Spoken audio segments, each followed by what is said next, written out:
I am 35-year-old Evelyn Evie Vance, the great failure of the Vance dynasty, a military family in Washington, D.C. They scoffed when I left West Point, but they never knew I didn't quit. I was recruited. Tonight, at my father's gala, they would ignore me again, unaware that a single encrypted text in my pocket could command men more powerful than they'll ever meet. Driving to Fort McNair, I held on to a foolish sliver of hope. But inside the glittering ballroom, the final humiliation came from my aunt.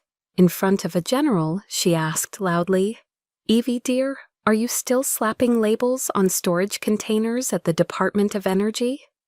An icy chill shot down my spine. My throat tightened, words failing me, as I could only manage a practiced, hollow smile. Have you ever been made to feel invisible by your own family?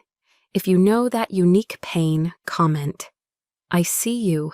Stay with me, because you're about to watch this invisible woman rewrite her family's entire legacy. That practiced, hollow smile was my shield, a mask I had perfected over decades of Sunday dinners in my family's Georgetown brownstone. These dinners were not gatherings, they were mandatory rituals of quiet judgment. Tonight was no different. I sat in my simple gray dress, a ghost at my own family's table, trying to take up as little space as possible. The air was thick with the rich scent of my mother's beef Wellington and the suffocating weight of unspoken rules. Across the table, my father, retired Admiral Richard Vance, spoke only to my sister, his voice booming with pride as he discussed her upcoming promotion. "Captain Caitlin Vance," he tested the title, his eyes gleaming. "It has a good ring to it." My mother, Eleanor, a woman whose posture was as rigid as her social standards, subtly corrected the way I held my fork. A slight, almost imperceptible shake of her head was all it took. I adjusted my grip, the familiar sting of inadequacy tightening in my chest. The clinking of heavy silverware against the Royal Doulton china was the only sound that acknowledged my presence. It felt like I was an understudy in the grand play of the Vance family, a role I was never meant to truly fill. All I wanted was for the evening to end. After the meal, we moved to the living room, the heart of the house, where a fire crackled in the hearth. This was the stage for the evening's main event. My father stood before the mantelpiece, a place of honor reserved for family portraits and military awards, and produced a worn, dark blue velvet box. My breath caught in my throat. I knew what it was.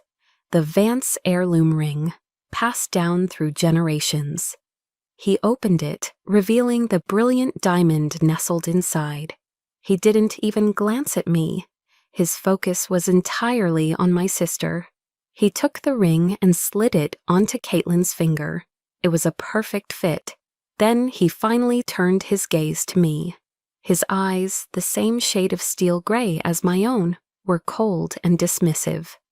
"This," he said, his voice dropping to a low, deliberate tone that cut deeper than any shout, "is for someone who is worthy, Evie, someone who understands and carries the family legacy. You will never understand." The words hung in the oppressive silence of the room, an official verdict on my entire existence. My mother nodded, a serene, satisfied smile gracing her lips. She approved of this judgment. Caitlin raised her hand, admiring the sparkle of the diamond under the lamplight. She shot me a look, a toxic cocktail of triumph and pity that made my stomach churn. I felt my hands clench into fists under the table, my nails digging into my palms, the sharp pain a welcome distraction from the crushing weight in my chest. I had to get out. "I need some air," I managed to say, my voice a strained whisper. I escaped to the back porch, the damp, cold DC air a shock to my heated skin. I stood under the sprawling, ancient magnolia tree, its dark leaves a familiar silhouette against the city glow. I fought back the tears, refusing to give them the satisfaction. They had taken everything else. They would not take my tears. Just then, a silent vibration came from my coat pocket. Not my personal phone. This was a different frequency, a different world. I pulled out the device, a sleek, encrypted communicator as thin as a credit card. The screen glowed with a single line of text. Anya, the name they didn't know, the person I truly was. I took a deep, steadying breath, the cold air filling my lungs and clearing the fog of pain. Reaching into a hidden compartment of my wallet, I retrieved my own ring. It was platinum, not gold, with a deep blue sapphire at its center, the symbol of the directorate. I pressed the ring to the device's screen, a soft chime, a flash of green light. I looked back through the window at the perfect family tableau by the fire. They thought they had defined me. They thought they had won. A real smile, the first of the night, touched my lips. They think I'm not worthy, but do they have any idea what worthy truly means? The cold platinum of the sapphire ring felt heavy in my hand as I drove away from Georgetown, a stark contrast to the diamond one I was denied. It wasn't the first time they had written me out of their legacy. The first time it was done not with words spoken over a fireplace, but with black ink on a legal document, a quiet and permanent act of erasure. The memory, sharp and unwelcome, surfaced as the city lights blurred past my windshield. It began with West Point. My departure wasn't the act of weakness my family portrayed it to be. It was an ascension. I still remember the scent of old books and floor polish in General Thompson's office, the founder of the directorate and my grandfather's closest friend. He was a man who saw past the quiet, awkward girl my family saw, and recognized a mind suited for the intricate, silent wars of the modern age. He didn't see a failure, he saw a weapon. The ceremony was secret, attended by only 3 people, but the weight of the oath I took that day was heavier than any medal my father could ever display. I wasn't dropping out, I was being recruited into a world my family couldn't even comprehend. Of course, they never knew that. To them, my leaving was a catastrophic failure, a public stain on the pristine Vance name. The fallout was swift and brutal. My father, the admiral, didn't speak a single word to me for 6 months. It was a quiet punishment, a suffocating silence that screamed his disappointment louder than any tirade. I would see him at the breakfast table, his jaw tight as he read the Wall Street Journal, my presence completely ignored. My mother's disapproval was more theatrical. There were tearful phone calls, dramatic sighs, and lamentations to her friends from the country club about how she had failed, how her youngest daughter had thrown away every advantage. "I just don't know what we're going to tell people," she'd wailed, her primary concern, not my well-being, but the family's social standing. Caitlin, ever the golden child, perfected the art of condescending pity. "I just feel so bad for her," I overheard her telling a friend. The pressure was just too much for poor Evie. Her sympathy was a sharper blade than my father's silence, twisting the narrative into one of my own frailty. But the true, calculated nature of my exclusion was revealed a year earlier, when I was 21. I had just had a terrible fight with my father. I'd refused to apply to law school at Georgetown, a path he had preordained for me. He saw it as the only respectable civilian career for a Vance who wouldn't serve. I saw it as another gilded cage. Later that evening, seeking refuge in the quiet of his mahogany-paneled library, I saw an envelope on his desk. It was from Covington and Burling, the ancient D.C. law firm that had handled my family's affairs for a century. A tremor of unease went through me. I shouldn't have looked. But some instinct, some need to understand the forces shaping my life, compelled me. My hands trembled as I slid the documents out. It was an updated draft of my father's will. I scanned the pages, the legal jargon blurring until my eyes snagged on one paragraph. There it was, my name, Evelyn Vance, with a single, brutal black line drawn through it. It was crossed out from the list of primary heirs, alongside my sister. The document then detailed my new, diminished status. I was to be the beneficiary of a small trust fund, but even that came with strings attached. The funds would only be released upon my demonstration of maturity and adherence to the core values of the Vance family, a vague and impossible standard to be judged solely by my parents. It was a legal tombstone. They hadn't just been disappointed in me, they had been actively, legally, and financially writing me out of their lives. The air in the library grew cold and thin. I could hear the steady ticking of the grandfather clock in the hall, each tick marking a second of my new reality as an outsider. I was officially, contractually disowned. The memory of that cold, hard paper made the sapphire on my finger feel warmer, heavier with a different kind of meaning. It pulled me back to another memory, a counterpoint to the library's suffocating silence. It was the day General Thompson gave me this ring, just before my first deep cover assignment. We were in his Spartan office, a place that valued function over form. He poured me a cup of hot black coffee in a thick ceramic mug. He looked at me, his eyes kind but piercing, seeing the hurt I tried so hard to hide. "Your family," he began, his voice a low rumble. "They have their legacy. It's built on parades, press conferences, and polished brass. It's a fine legacy, for what it's worth." He paused, letting the words settle.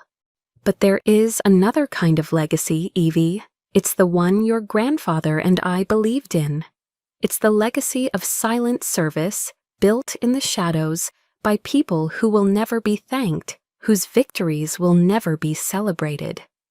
He opened a small, unassuming box and revealed the sapphire ring. It wasn't as large or flashy as the family diamond, but its deep, star-like blue seemed to hold a universe within it. "This ring," he said, placing it in my hand, "is a symbol of that other legacy. It's more valuable than any diamond because it represents not what you inherit, but what you protect, not who you are, but what you do when no one is watching." He gently took my hand and slid the ring onto my finger. It was a perfect fit. "Richard may see a legacy of stone and gold," he said, using my father's first name with a familiar ease. "But you, Evie, you are now part of a legacy of quiet sacrifice. Never forget that." That promise, that anointing, had become my only true inheritance. It was the foundation I built my life on when the ground beneath me had been legally cut away. General Thompson gave me a new legacy, but he couldn't give me a new family. If my own parents could so coldly write me out of their lives, what was left to believe in? Who could I possibly trust, if not myself? The question of trust echoed in the sterile silence of my Arlington apartment. Trusting myself was the only option I had left. My life became a meticulously constructed duality, a constant, exhausting performance. I would drive my sensible Toyota Camry from the secure government parking garage back to this small, impersonal apartment. It wasn't a home, it was a safe house, a station of operations. Everything was neat, gray, and devoid of personality. There were no photographs on the walls, no sentimental knickknacks on the shelves. Just secure lines, reinforced doors, and the constant low hum of encrypted servers. This was the lonely architecture of the life I had built.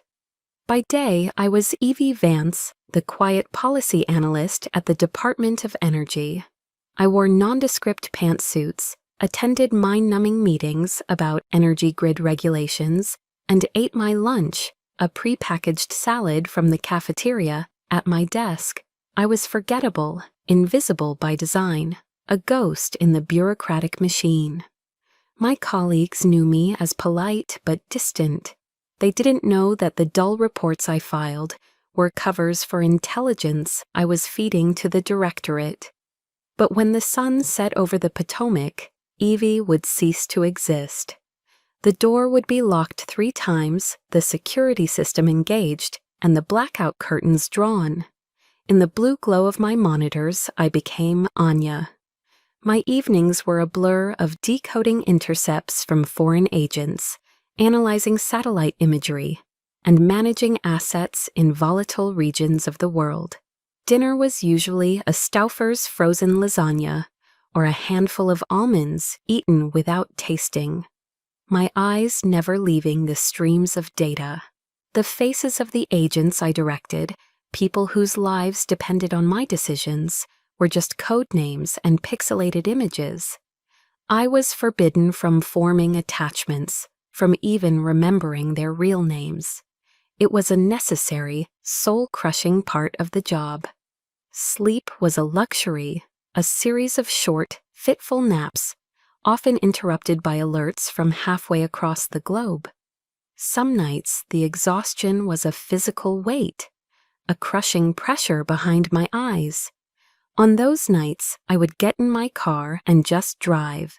I'd head south on I-95, away from the city's sterile glow, deep into the rural heart of Virginia. My destination was always the same, a 24/7 Waffle House off a forgotten exit. Its bright yellow sign a beacon in the darkness. I'd slide into a worn vinyl booth or sit at the counter, the air thick with the smell of sizzling bacon and burnt coffee. I would order a black coffee and a plate of blueberry pancakes. The night shift waitress, a kind older woman named Marge with tired eyes and a warm smile, got to know me. She never asked what I did or why a young woman was always alone at 2 in the morning. She just kept my coffee cup full. "You look beat, honey," she'd say, her voice raspy from years of cigarettes and small talk. "Eat up, you need your strength." That simple, unearned kindness from a stranger was an anchor. In that brightly lit, greasy spoon diner, surrounded by truck drivers and night workers, I wasn't Evie or Anya. I was just a tired woman eating pancakes. For a few precious moments, I felt human. One night, back in the sterile silence of my apartment, I was reviewing the after-action report for Operation Winter Sun. It was the mission that had cost General Thompson his life and nearly cost me mine. A sudden, sharp pain radiated from my left shoulder blade, a familiar ache from an old wound. I reached back, my fingers tracing the jagged, raised line of the scar beneath my shirt. A permanent souvenir from a piece of shrapnel. It was a physical reminder of the price of this life. I had traded everything for it. I had traded a family, however broken, for a life of secrets. I had traded the possibility of love for the certainty of duty. I had traded a normal life of backyard barbecues and holiday gatherings for the cold, lonely burden of power and responsibility. Staring at my own reflection in the dark monitor, I saw the dark circles under my eyes, the tension in my jaw. Was it worth it? The question hung in the empty room, a silent accusation. The safety of the nation rested on my shoulders, but my own soul felt terrifyingly, profoundly alone. The oppressive loneliness of my Arlington apartment felt a world away, as I drove through the winding, tree-lined roads of the Blue Ridge Mountains. The air here was different, cleaner, scented with pine and damp earth. My destination was Ravenwood, the clandestine research and development facility that was the heart of the directorate. Tucked away in a secluded valley, hidden from satellite eyes and civilian curiosity, this place was more of a home to me than my family's house in Georgetown had ever been. It was my sanctuary, the one place where I didn't have to pretend to be someone else. As I passed through the final unmarked security checkpoint, a familiar figure was waiting for me on the steps of the main building. Sergeant Major Elias Thorne. A living legend in the Special Forces community, Thorne was a man carved from granite and gunpowder, with eyes that had seen more than most history books contained. He had been General Thompson's right hand for 30 years, and now he was my most trusted ally. He was the only person in the entire organization who knew my full story, the only one who had permission to bypass protocol. As I stepped out of the car, he gave a short, respectful nod. He didn't salute. He didn't call me director or Anya. Evie, he said, his voice a low, gravelly sound that was strangely comforting. Good to have you back. Just hearing my real name, spoken with simple, unadorned respect, made the tension in my shoulders ease for the first time in days. Here, I wasn't the disappointing daughter or the enigmatic director. I was just Evie. Later that evening, after a long day of briefings on the Chimera Protocol, I found myself in Thorne's office. It was a stark contrast to the sterile, high-tech labs that filled the rest of Ravenwood. His office was a small, quiet space that smelled of old leather, gun oil, and strong coffee. The walls were lined with bookshelves groaning under the weight of military history tomes, and the only decoration was a framed photograph of his old unit in Afghanistan. He motioned for me to sit in a worn leather armchair as he retrieved a bottle of top-shelf Kentucky bourbon and 2 heavy crystal glasses from a locked cabinet.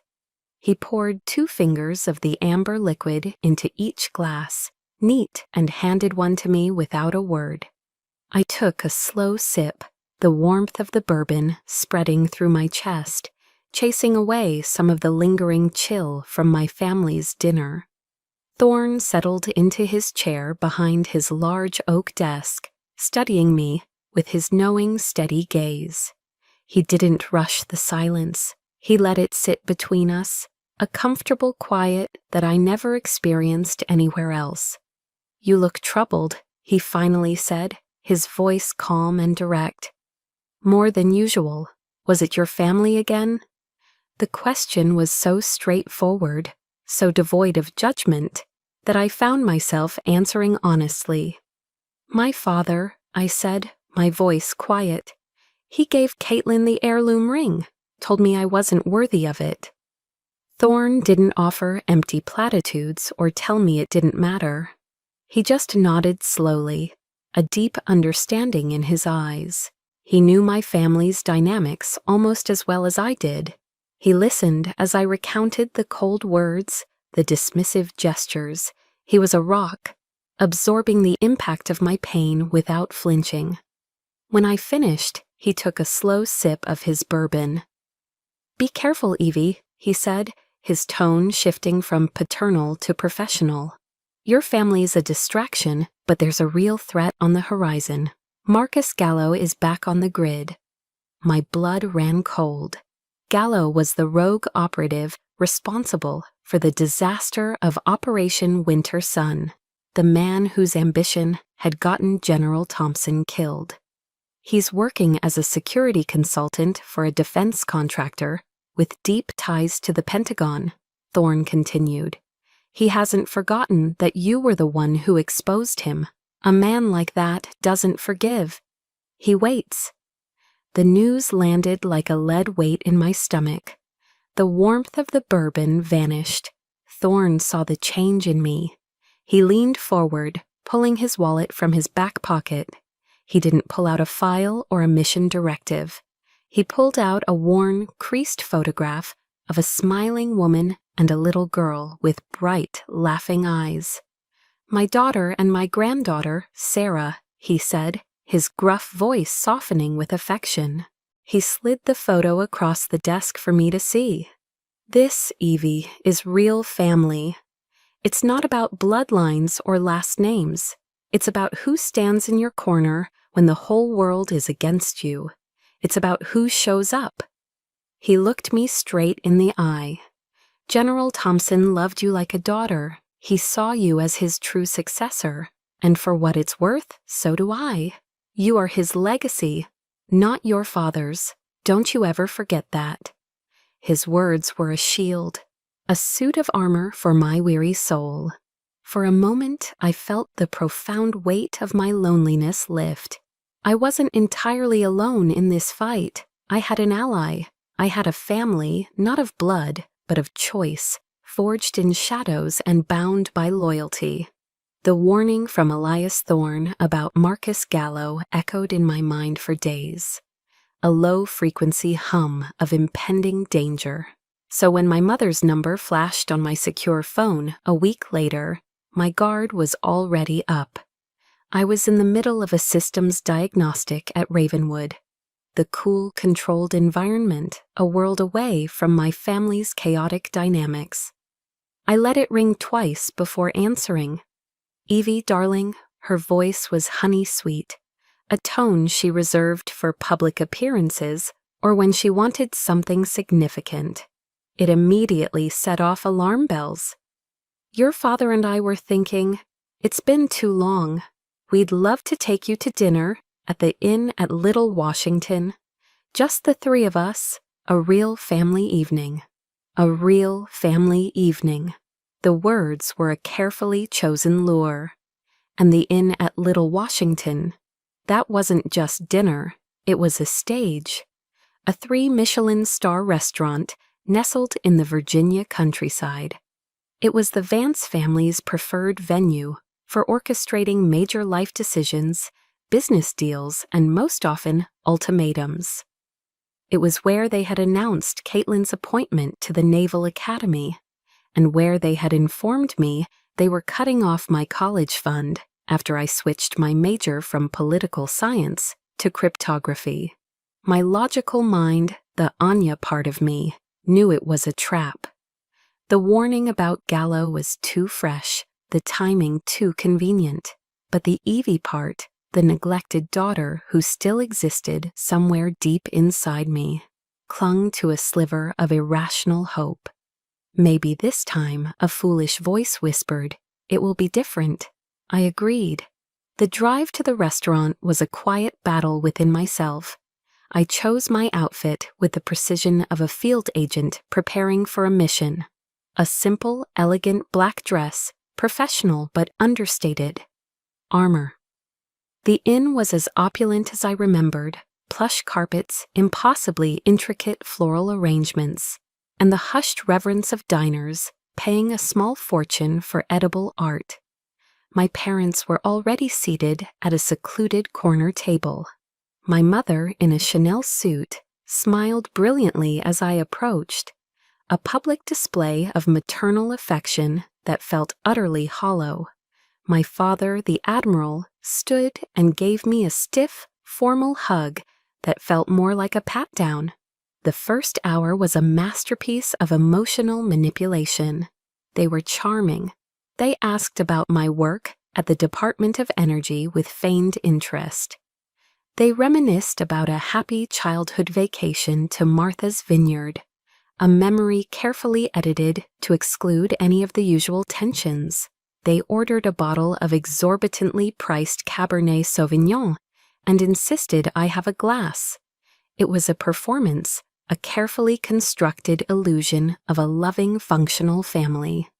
The food arrived, delicate plates of seared foie gras and truffle-dusted scallops, but I could barely taste it. The knot in my stomach tightened with every passing minute of their charade. Finally, as the dessert plates were cleared, my father leaned forward, steepling his fingers. The performance was over. "Evie," he began, his voice shifting from warm patriarch to commanding officer, "we have a small family matter to discuss." He spoke of an old friend, a man named Robert Taggart, who owned a major defense contracting firm.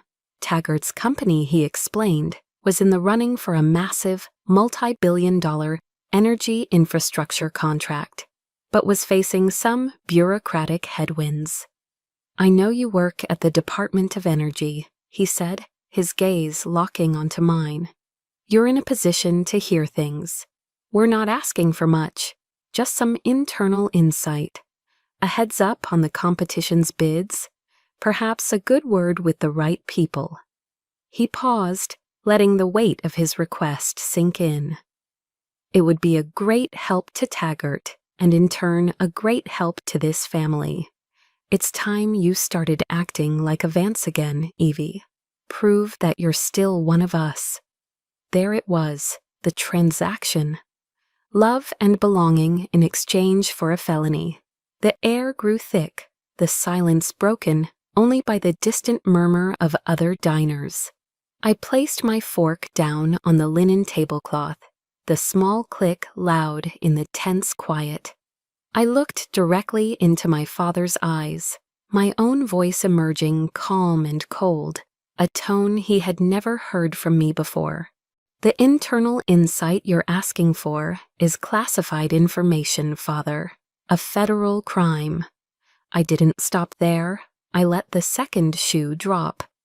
"And your friend, Mr. Taggart, his firm, Taggart Dynamics, is currently under a quiet federal investigation for its financial ties to a certain security consultant." I let the name hang in the air between us, a man named Marcus Gallo. The color drained from my father's face. He was stunned into silence. My mother, however, immediately went on the defensive, her polished mask cracking. "Evelyn, that's a dreadful accusation," she hissed, her voice low but sharp. "You're always so dramatic, making everything so complicated. Your father is simply asking for a small favor for your family." But I saw the truth in their shocked expressions. They knew about Gallo, and they didn't care. They were willing to use me, to risk my career and my freedom, to settle a debt for a corrupt friend. The last fragile ember of hope inside me died, turning to cold, hard ash. They hadn't just underestimated me, they had fundamentally misunderstood who I had become. I slowly folded my napkin and placed it on the table. My decision was made. The silence in my car on the drive back from the inn was heavier than any argument. I knew my refusal wasn't just a no, it was a declaration of war. I didn't have to wait long for their first strike. 3 days later, I was summoned to the office of my direct supervisor at the Department of Energy, a bland, by-the-book man named Mr. Henderson. His usual placid demeanor was gone, replaced by a look of grave concern. He closed his office door, a gesture that immediately sent a jolt of adrenaline through me. "Evelyn," he began, avoiding my eyes and shuffling papers on his desk, "we've received a disturbing communication, an anonymous one." He slid a printed email across the desk towards me. I picked it up, my hands steady despite the tremor starting deep inside. The email was a character assassination, cloaked in the language of civic duty. It painted me as an unstable individual, citing a troubled history of non-compliance and insubordination during her time at West Point. It suggested that my quiet nature was not professionalism, but a sign of potential psychological instability, and concluded by ominously questioning if I was truly suitable for a position with access to sensitive government information. It was a smear campaign designed to destroy my career and my credibility. My eyes scanned to the bottom of the page, to the metadata the IT department had managed to pull. The email had been sent from a public terminal. A public terminal located in the library of the Army and Navy Club, the exclusive DC institution where my father had been a member for 40 years. It was his handiwork. He hadn't just been angry, he had acted. He had tried to burn down the one small, quiet life I had built for myself, all because I had refused to break the law for him. The pain was sharp, but it was quickly being consumed by a cold, rising tide of fury.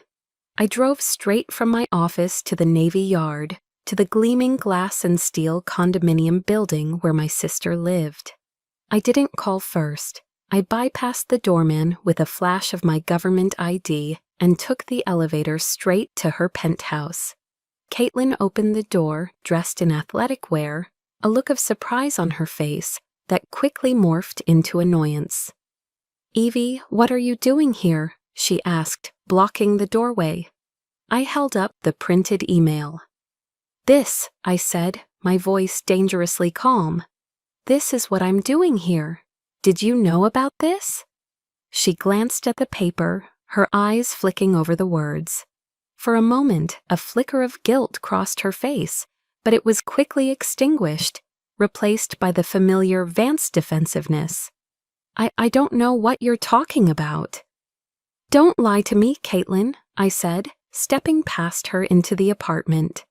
"The Army and Navy Club, that's his sanctuary. You knew he was going to do something." She finally broke, her voice rising with indignation. "He's our father, Evie. You humiliated him.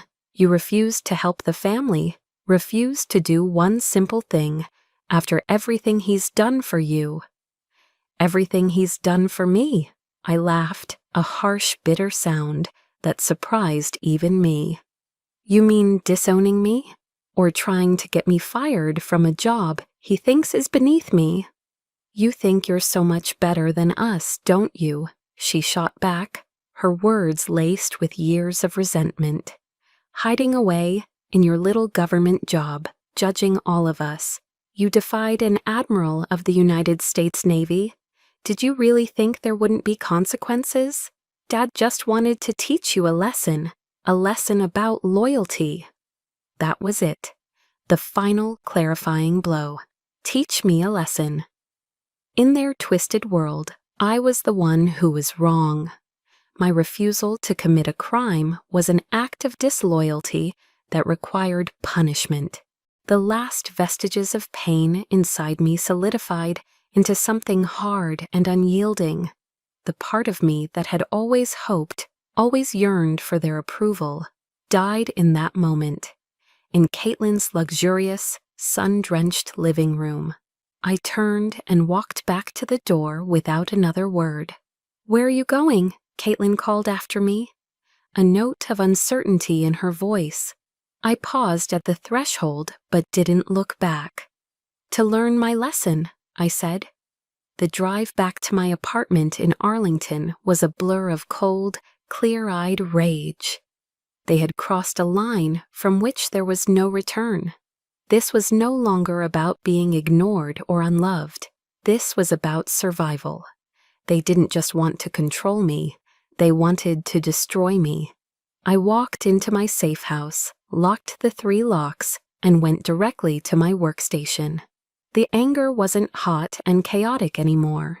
It was focused, a laser beam of pure, undiluted resolve. I sat down, my posture perfect, and looked at the sapphire ring on my finger. I remembered General Thompson's words, "A legacy of silent service, what you do when no one is watching." For years, I had protected this country from its enemies in the shadows. Now, I had to protect myself. My fingers flew across the encrypted keyboard, the clicking of the keys the only sound in the room. I composed a new message, my purpose absolute. I addressed it to Thorne. The subject line was simple: Activate Chimera Protocol. The body of the message was even simpler: Target acquisition, Marcus Gallo, and all associated assets. I stared at the words for a single silent heartbeat. Then I hit send. The send icon on my screen flashed once, a digital point of no return. Less than 60 seconds later, my secure line buzzed with an incoming call from a protected number. It was Thorn. Anya, his voice was all business, stripped of the warmth from our earlier conversation. The game was on. "I've received your directive. What's your first move?" "Get me a skiff," I ordered, using the acronym for Sensitive Compartmented Information Facility. "And get our best network analysts. We're going hunting."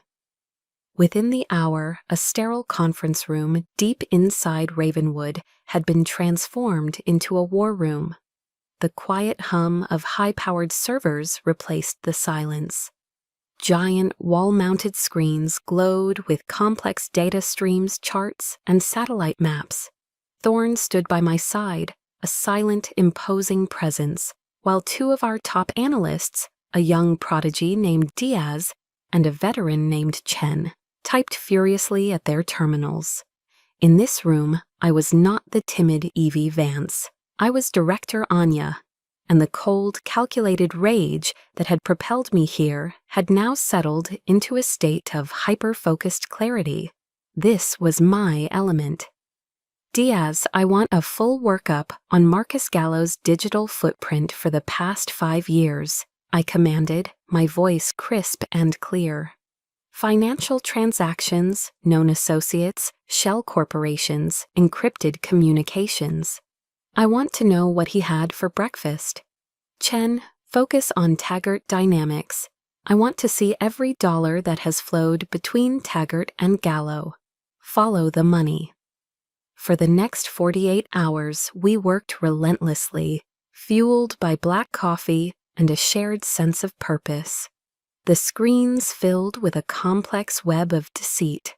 We uncovered offshore accounts in the Cayman Islands, ghost employees on Taggart's payroll, and encrypted messages that hinted at a much larger network of corruption. It was clear that my father's friend wasn't just helping Gallo, he was a key partner in his schemes. My plan began to form, a 3-pronged strategy. First, expose Gallo's current illegal activities. Second, sever his financial lifelines by linking him to Taggart. Third, and most importantly, set a trap so perfect that he would walk into it himself, implicating everyone involved.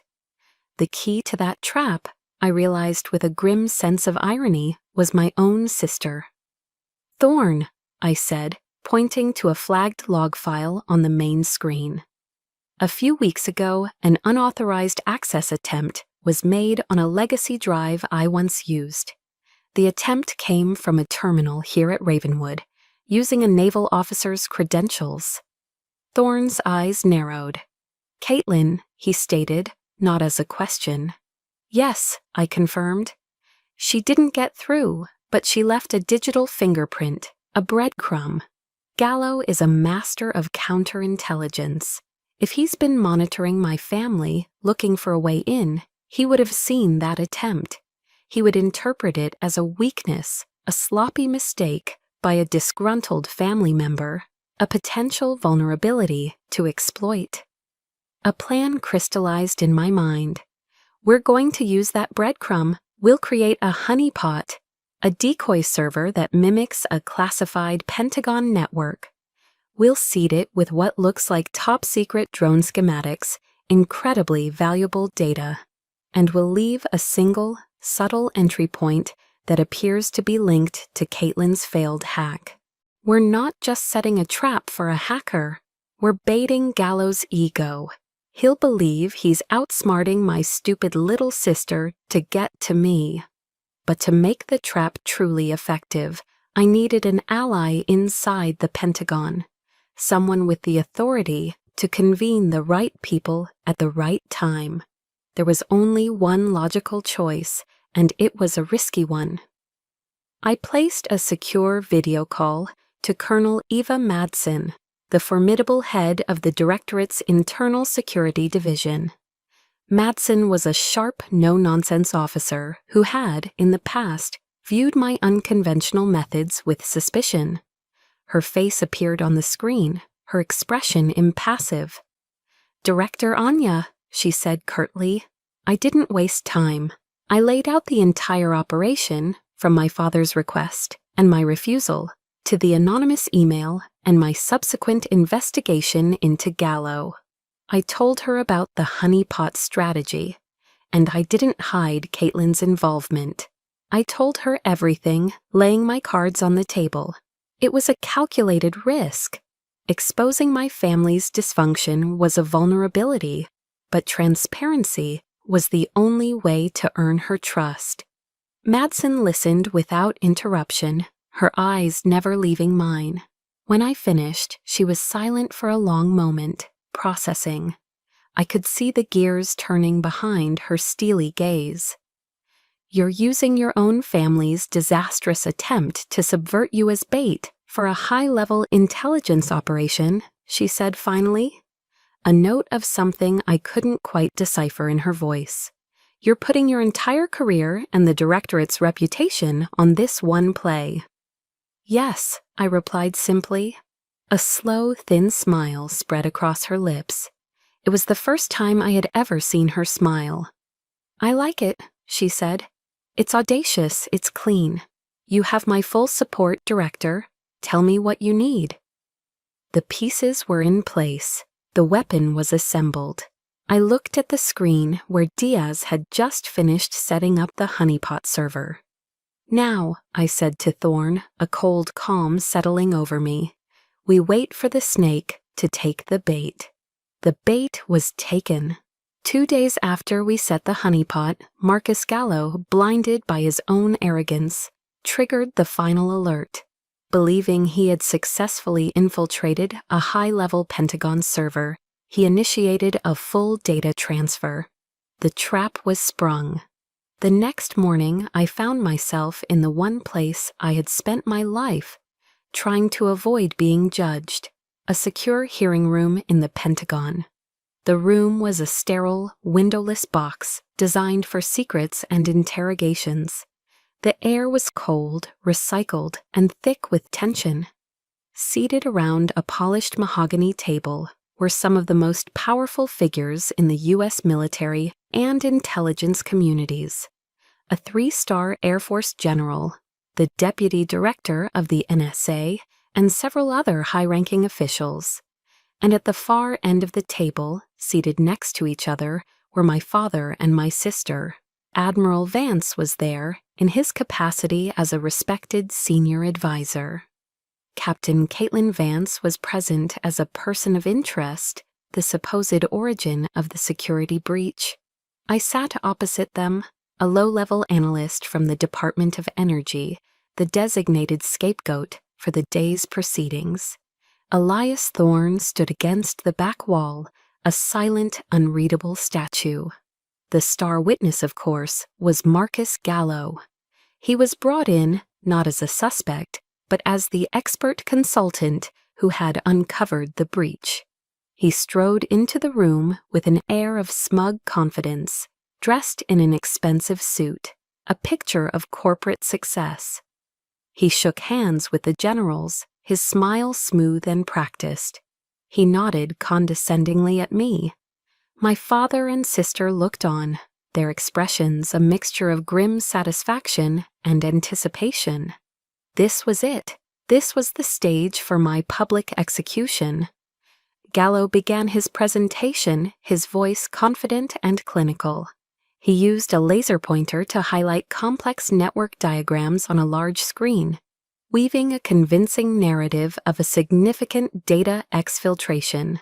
He spoke of sloppy security protocols and a vulnerable entry point that he had traced back to a specific user's credentials, Captain Caitlin Vance's. He then artfully suggested that the breach likely originated from someone close to her, someone with a history of instability and a lower security clearance. He never said my name, but every eye in the room turned to me. I could feel the weight of their suspicion, the silent judgment. I met my father's gaze. There was no pity in his eyes, only a cold, hard finality. He believed this. He wanted to believe this. Caitlin wore a mask of concerned professionalism, but I could see the triumphant glint in her eyes. In conclusion, Gallo said, turning to the panel, this represents a catastrophic failure of internal security.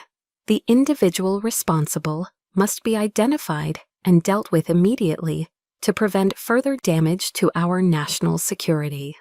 He sat down to a murmur of grave agreement. The trap was perfectly set, but it wasn't for me. The 3-star general cleared his throat, ready to pass sentence. But before he could speak, Colonel Eva Madsen, who had been sitting quietly in the corner, stood up. "General, if I may," she said, her voice cutting through the tension. "Thank you for that theatrical presentation, Mr. Gallo. Before we proceed, I believe it's crucial we hear from the individual with the highest authority on non-traditional threats in this room." A confused silence fell. The general looked at Madsen, then around the table. "And who would that be, Colonel?" Madsen turned her head, her gaze locking directly onto me. Her voice was clear, precise, and echoed in the stunned silence of the room.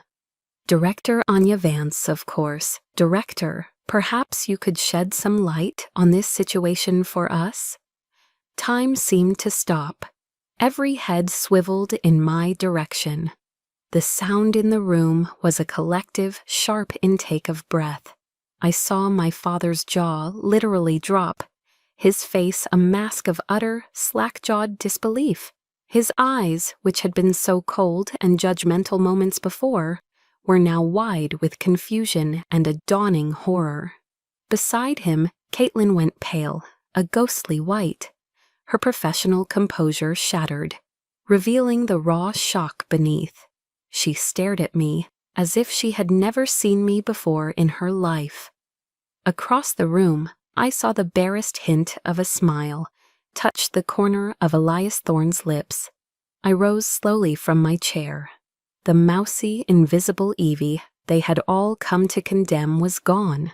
In her place stood Anya, the director of the directorate. I didn't raise my voice. I didn't need to. "Thank you, Colonel Madsen," I said, my voice calm and carrying an authority that silenced any potential interruption. "Mr. Gallo is correct about one thing.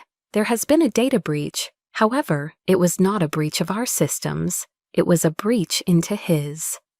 I nodded to Thorne, who tapped a command into a tablet. The main screen behind me changed. Gallo's confident presentation was replaced by a live feed of his own encrypted network. The entire data leak, I explained, my voice cold and precise, was in fact a honeypot operation, designed and executed by the Directorate. We seeded a decoy server with phantom data, these drone schematics Mr. Gallo was so proud of finding, and led him to it using a digital breadcrumb he believed was a vulnerability.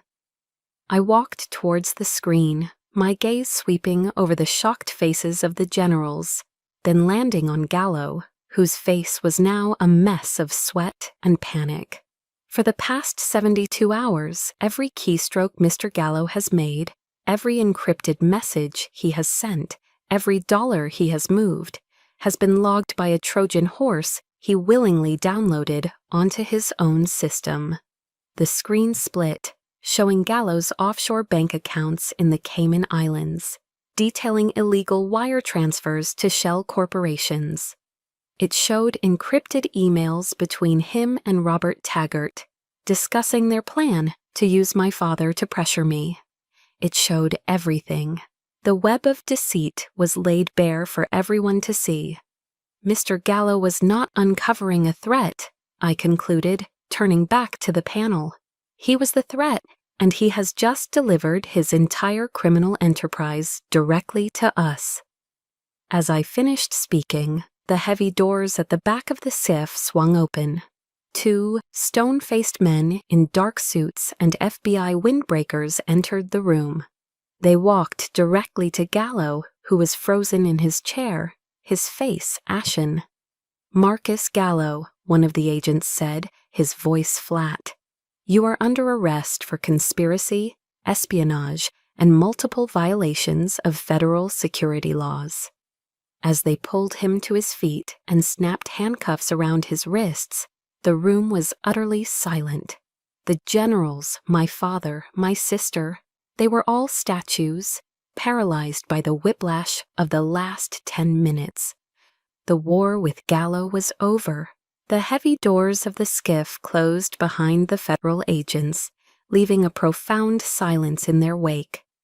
I didn't look at the defeated generals or the stunned officials. My eyes found my father and my sister. For the first time in my life, I saw fear in their eyes. Fear and utter, complete disbelief.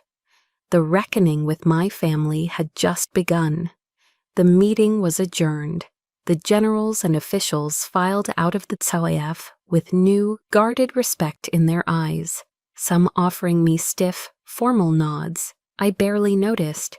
After the heavy doors closed behind the last of them, a profound silence descended.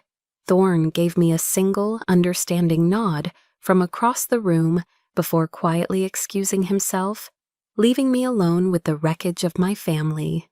For a long moment, the three of us just stood there, frozen in the cold, sterile light of the Pentagon hearing room. The reckoning had arrived. My father was the first to find his voice. The shock in his eyes had curdled into a dark, sputtering rage.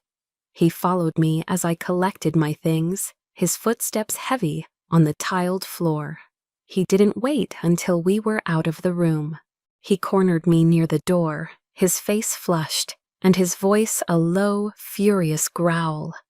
"What have you done, Evelyn?" he hissed, his use of my full first name, a clear sign of his fury.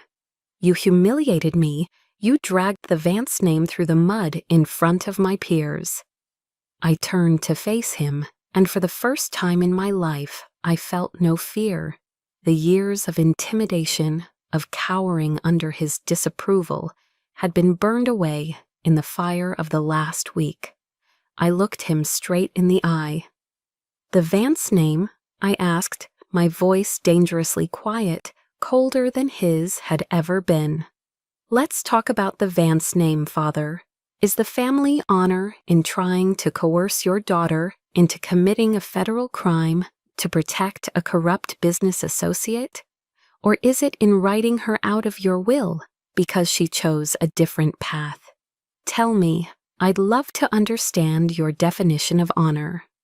His face went from red to pale.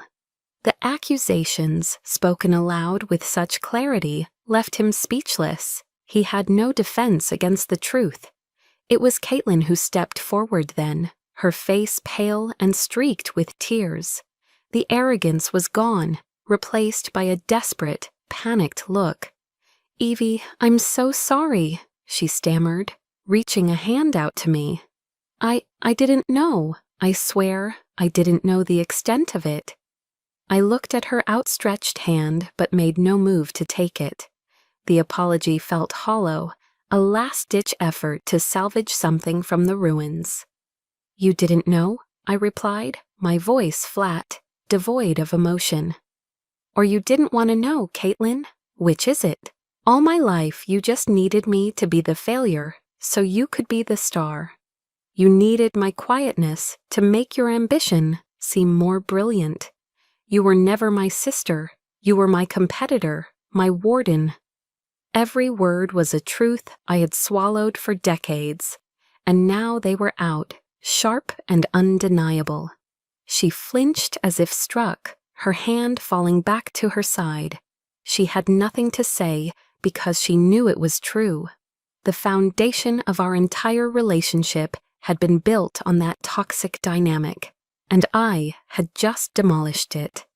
"I am not the one who brought dishonor to this family," I said, my gaze shifting back to my stunned father.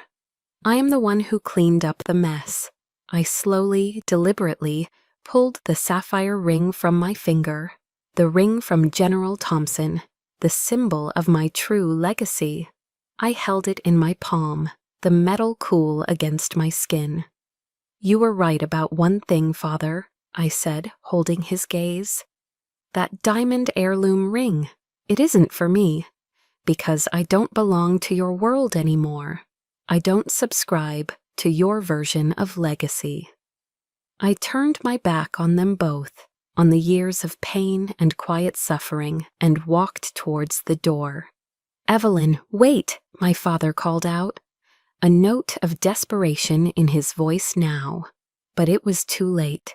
"From now on," I said, pausing with my hand on the door but not turning around, "do not contact me, either of you."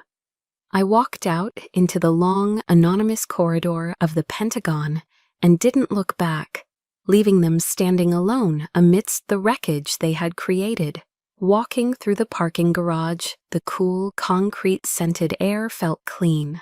A profound sense of release washed over me, a lightness I hadn't felt in years.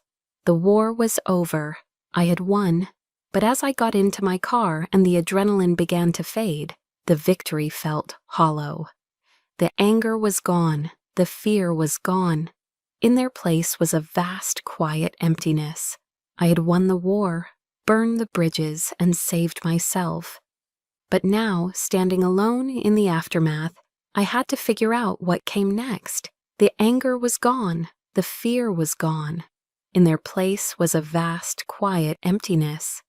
I had won the war, burned the bridges, and saved myself. But now, standing alone in the wreckage of my former life, I had to figure out what came next. The weeks that followed the hearing were a blur of debriefings and reports. The directorate moved swiftly to dismantle Gallo's network, and the political fallout for my father's associate, Robert Taggart, was immediate and severe. I heard through back channels that my father had resigned from all his advisory boards. The Vance name, once a shield of honor, had become a liability. I felt nothing hearing this news, not satisfaction, not pity, just a profound, hollow distance. A few months later, on a crisp autumn day, a small private memorial service was held for General Thompson at Arlington National Cemetery. It was to mark the anniversary of his death during Operation Winter Sun. There were no press, no politicians. Only a handful of us from the directorate stood among the endless rows of white headstones. The quiet dignity of the place, the rustling of fallen leaves, and the distant, mournful sound of taps being played for another fallen soldier created a sense of solemn peace. I stood before his simple, elegant headstone, the same as all the others, and placed a single white rose at its base. Elias Thorne stood beside me, his weathered face impassive but his presence a solid comfort. Looking at the small group assembled, Madsen, Diaz, Chen, and a few other senior operatives, I realized I wasn't alone. This was my family now, a family forged not by blood, but by shared secrets, mutual respect, and a silent, unwavering commitment to a cause larger than ourselves. As we stood in a moment of silence, Thorne placed a heavy hand on my shoulder. It wasn't a gesture of pity, but of solidarity, a quiet acknowledgement of a shared loss and a shared purpose. When I returned to my apartment that afternoon, there was a single piece of mail in my box that wasn't a bill or junk mail. It was a thick, cream-colored envelope, my name written on the front in handwriting I recognized instantly. Though I hadn't seen it in years, it was from Caitlin. My first instinct was to throw it away, to not let that world touch this newfound sense of peace. But curiosity, or perhaps some final lingering thread of connection, made me open it. The letter inside, written on heavy stationery, was not the rambling, self-serving apology I had expected. It was short, direct and startlingly honest. She wrote that she had refused to accept the heirloom diamond ring from our father.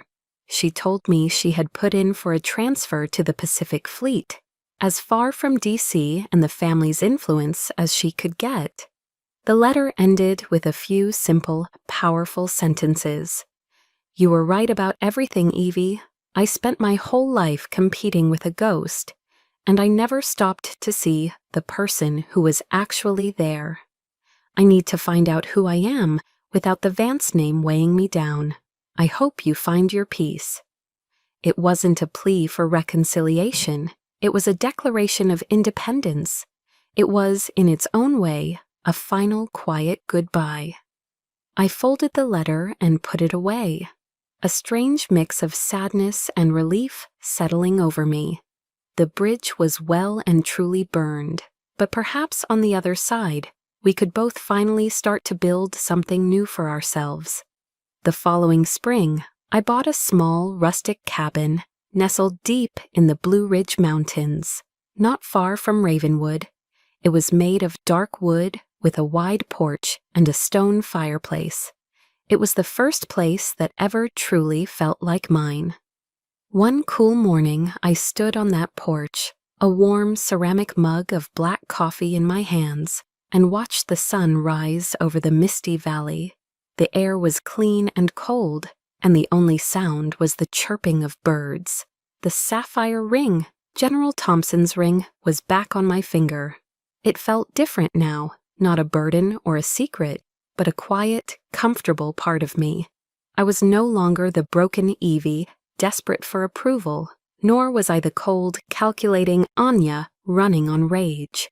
I was just Evelyn, a woman who had walked through fire and found a quiet strength on the other side. My legacy wasn't the one my father had tried to force upon me, a legacy of names and portraits in gilded frames. My legacy was silent. It was in the operations I ran, the threats I neutralized, the lives that were safe because of the work I did in the shadows. It wasn't a legacy that would ever be carved in stone, but it was real. The sun climbed higher, flooding the valley with golden light. The ghosts of the past were quiet now, not gone, but finally at peace. And for the first time in as long as I could remember, I looked towards the future not as something to be endured, but as something to be built. I felt a profound, unshakable sense of peace. My journey taught me that true peace doesn't come from a family's approval, but from accepting your own path and finding the courage to walk it. It's a quiet strength, a legacy built in silence. If any part of my story resonated with the strength you've found in your own life, I would be honored if you'd leave a blue heart in the comments to share that peaceful energy with others. Please like this video and subscribe to the channel. There are so many more stories of quiet resilience waiting to be told, and I want to share them with you.